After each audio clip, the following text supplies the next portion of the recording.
What do you think about Magna Carta series? Well, there's 3 games, right?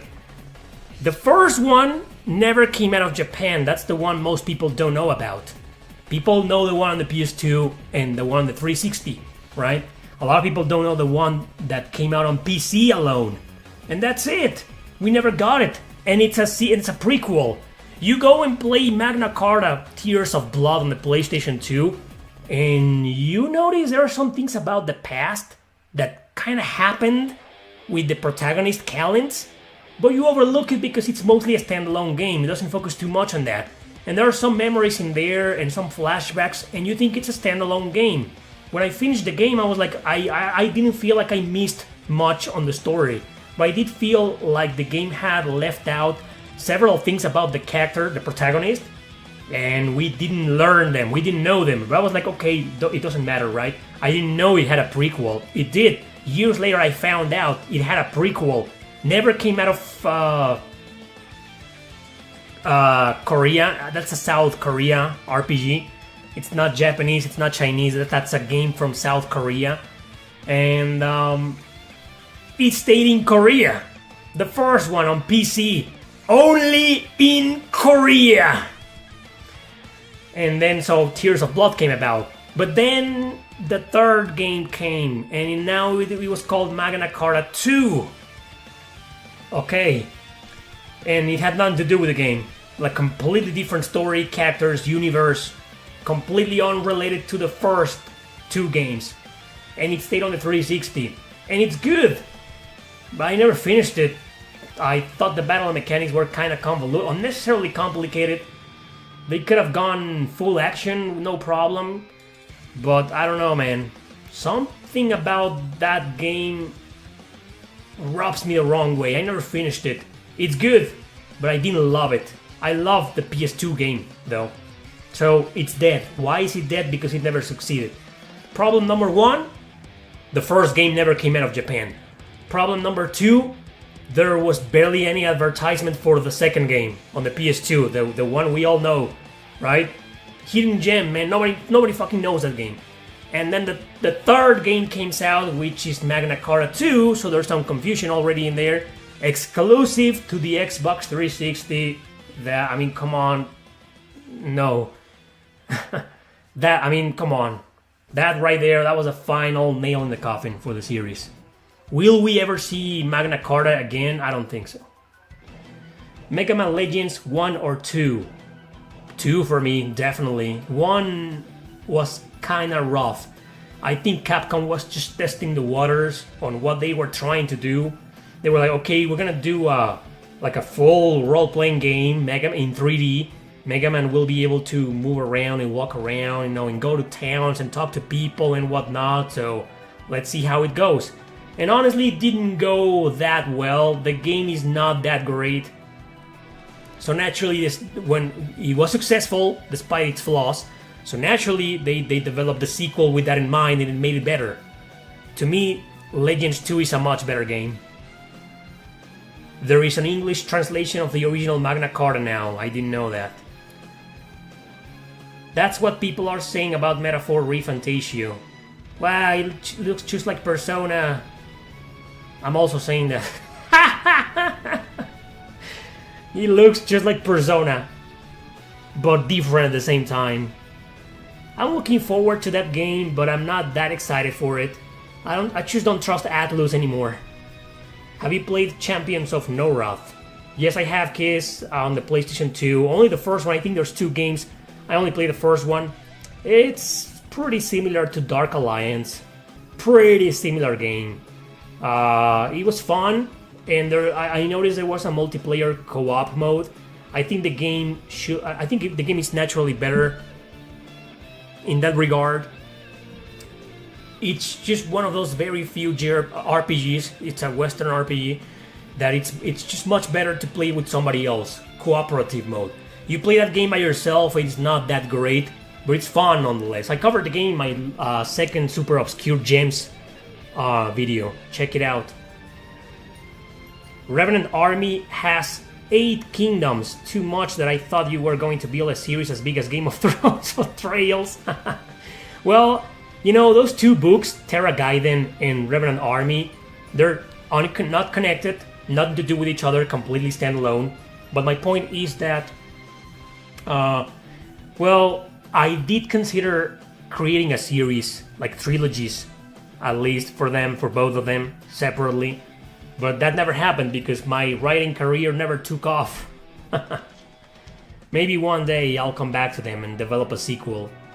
But they need to be successful. Yeah. Maybe in some years someone's gonna do a video called "What the hell happened to Terra Gaiden and the Revenant Army?" Yeah, no one's gonna do that. Have you heard anything more about Penny Blood? Nothing. I heard there's going to be like a spin-off game, kind of like what the Yuden Chronicle did. It's gonna be like a roguelike RPG based on the same universe. That's it. That's all I've heard about. But about the game itself, I haven't heard anything new. What would you do if in the future you had a son? Fucking question. What would you do if in the future you had a son who became a writer, but then you read his stories and they all have time Jannies? Like the mentor things from Final Fantasy VII Remake? I wouldn't do much. I thought your question was gonna be like far worse. That my son will become a writer and be extremely politicized, enforced inclusion, and pretty much become a political whore, entertainment in the entertainment business. That I will kill myself.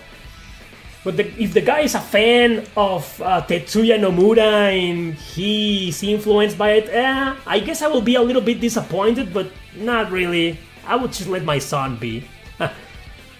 That's why I like this channel, because it's non-woke. One of the very few YouTube channels that are like that. Anyway, Erick Landon's son will be a game developer for mobile systems.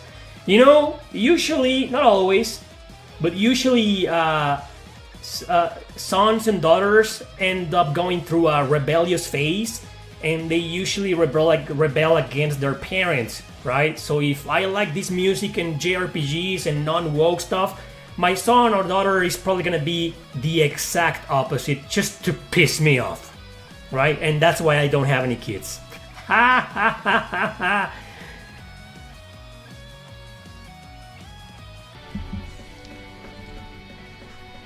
This fucking...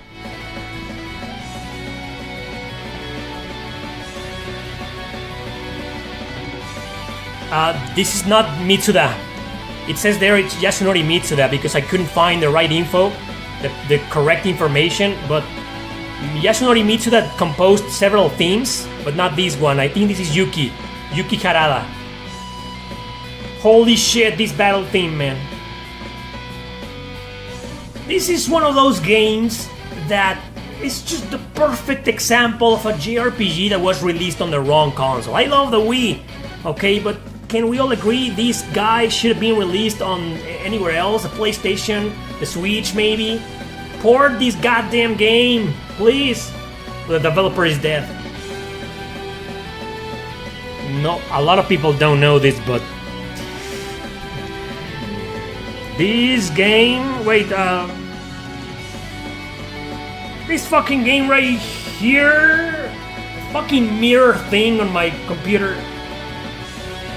This fucking game was developed by the same guys who developed Time and Eternity. I'm not kidding. They created this excellent game and then Time and Eternity. This fucking song, right? And that's just the regular boss fight of this game. I heard you're a big fan of Octopath Traveler 2. Where did you hear that? Probably because of one of my videos, right? Which character and story are your favorite? Throne and Oswald. Oswald's story took a turn in the middle, like it got not so interesting anymore, but then at the end, and yeah, okay. So Oswald, it's still great. I'm not gonna spoil anything. But yeah, Throne, Oswald, Temenos, my three favorite characters and my three favorite stories. Partitio's story was interesting, but it just kind of felt weird. At the same time, it was original and unique. I mean, a story like that in a JRPG, that was great, right? But he's just too fictional of a character. it's hard to relate to him, and it's hard to really, I mean, he is a fantasy character through and through. Nobody's like that. Getting filthy rich just to help people and share everything with people. Nobody does that. That doesn't exist. It's just a fiction of a character for me. But I like Particio. Agnia was my least favorite character, even though her music theme is one of the best in the game. I fucking love her music theme. When you fight her final boss and that theme starts sounding, man, great theme. But her characters felt like forced inclusion to me. Not forced inclusion as in she's not a lesbian or anything, or no social culture bullshit, don't worry. More like she's the idol character that they forced on the game. And I don't want to spoil anything, but let's just say that her story holds absolutely no relevance to the final plot, the final boss. When all the characters come together, it's like she's just kind of there. And the other characters were fun. Casti, what a tragic character, man. I'm not gonna say much, but oh man, it hurt. Her story arc was devastating, to say the least.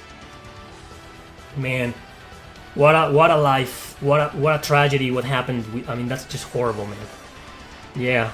And who am I missing? Oh, Hikari. Hikari is the Suikoden guy. The Suikoden guy, but he's kind of generic, and he ends up being the power of friendship guy. Great character as a unit, but his story was kind of like. And Ochette, you gotta love Ochette. I mean, she's the little girl, but I loved Ochette. Okay, I just love her.